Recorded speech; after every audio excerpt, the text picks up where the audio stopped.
इसको सॉल्व करने के लिए क्वेश्चन नंबर 9 क्या है, मोस्ट इंपॉर्टेंट है। अच्छे से देखिए, प्रश्न है 45 आदमी एक काम को 16 दिन में कर सकते हैं। उनके काम शुरू करने के 4 दिन बाद उनके साथ 36 आदमी और मिल गए। उन्हें शेष काम पूरा करने में अब और कितने दिन लगेंगे? प्रश्न पढ़िएगा, हाँ प्रश्न पढ़िए। 45 आदमी एक काम को 16 दिन में कर सकते हैं। उनके काम शुरू करने के 4 दिन बाद उनके साथ 36 आदमी और मिल गए।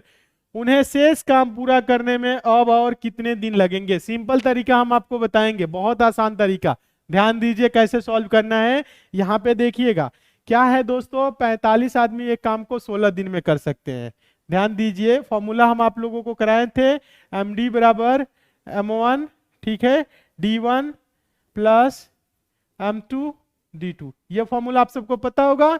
45 आदमी है दोस्तों, कितने दिनों में? 16 दिन में काम को कर सकते हैं। उनके काम शुरू करने के 4 दिन बाद, यानी कि 45 लोगों ने दोस्तों 4 दिनों तक क्या हुआ, काम किया।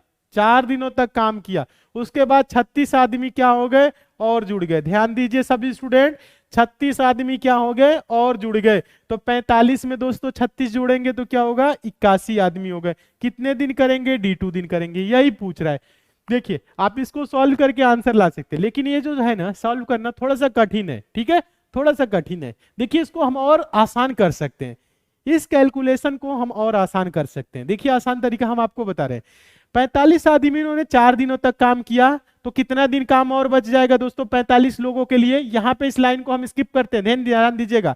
45 लोगों के लिए क्या हो जाएगा, 12 दिन का काम बचेगा, क्योंकि 4 दिनों तक काम कर लिए हैं तो 12 दिन का बच गया। तो इधर कह रहा है दोस्तों 81 आदमी हो गए हैं, यानी कि 36 आदमी जुड़ गए हैं, तो कितने दिन करेंगे? D2 दिन करेंगे। ठीक है, इतना समझ गए? बस अब कुछ नहीं करना है। ये देखिए 45 है गुने क्या है, 12 है, बराबर क्या है, D2 है। 81 गुने में है, बराबर किधर आएगा, भाग में होगा। 9 गुने 9 81, 9 पच्चे 45। सभी स्टूडेंट देखिएगा, 12 पच्चे 60 बटा 9। D2 बराबर क्या आया, यहाँ पे लिख रहे हैं, ध्यान दीजिएगा। D2 बराबर क्या आया दोस्तों, 12 पच्चे 60 बटा 9।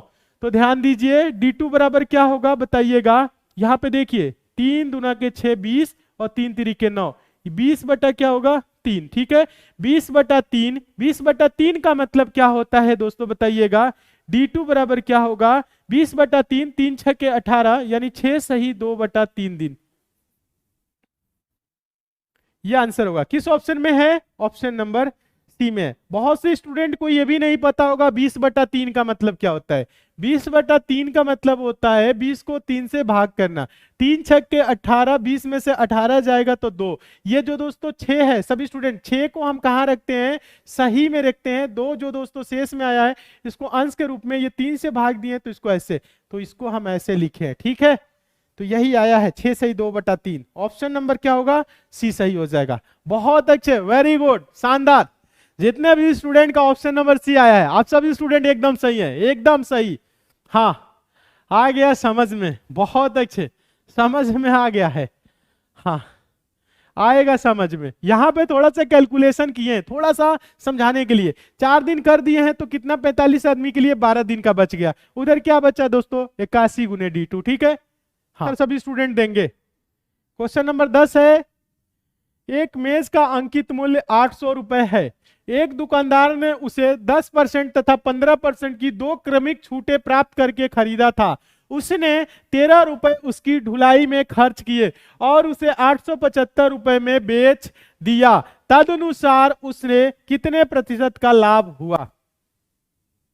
ठीक है, कुछ नहीं करना है, डायरेक्ट आंसर आएगा। देखिएगा अंकित मूल्य क्या था दोस्तों, 800 रुपए।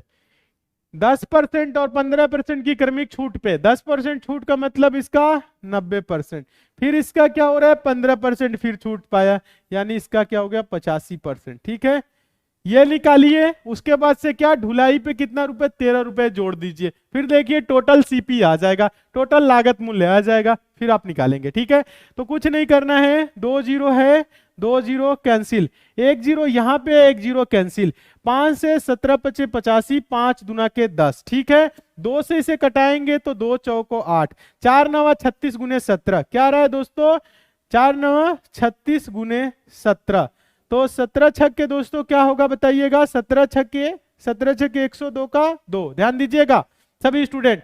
अब आया आपका 10 हासिल। ठीक है, 17 51 10 61, 612 रुपए, 612 रुपए में क्या हुआ है दोस्तों, खरीदा है। और ढुलाई पे क्या किया है दोस्तों, 13 रुपए खर्च किया है। कितना रुपए, 13 रुपए खर्च किया है। तो टोटल जो क्रय मूल्य होगा दोस्तों, जो लागत मूल्य होगा, ध्यान दीजिए सभी स्टूडेंट, जो टोटल इसका क्या होगा दोस्तों, टोटल जो इसका सीपी होगा, कॉस्ट प्राइस, क्या हो जाएगा दोस्तों, 612 प्लस क्या होगा 13, तो यानी कि क्या हो जाएगा, सभी स्टूडेंट अच्छे से बताइएगा, 625 रुपए। जो लागत इसका हो गया 625 हुआ। बेच कितने में रहा है दोस्तों, 875 में बेच रहा है, ध्यान दीजिएगा, टोटल सीपी हो गया। और एसपी क्या है दोस्तों, 875 है, 875 है, तो इसे प्रॉफिट कितने का हो रहा है बताइए, इधर लिख दे, ध्यान दीजिए, यहीं पे लिख देते हैं, ध्यान दीजिए। तो प्रॉफिट कितने का हुआ दोस्तों, 875 में से 625 घटाएंगे, 250 का क्या हुआ, प्रॉफिट हुआ।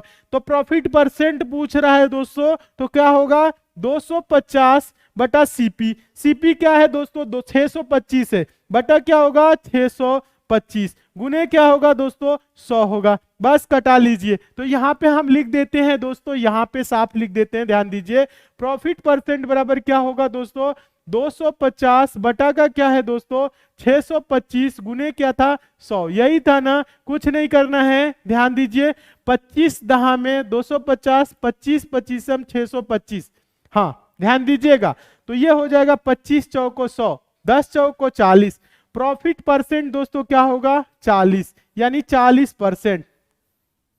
किस ऑप्शन में है, ऑप्शन नंबर पहले में।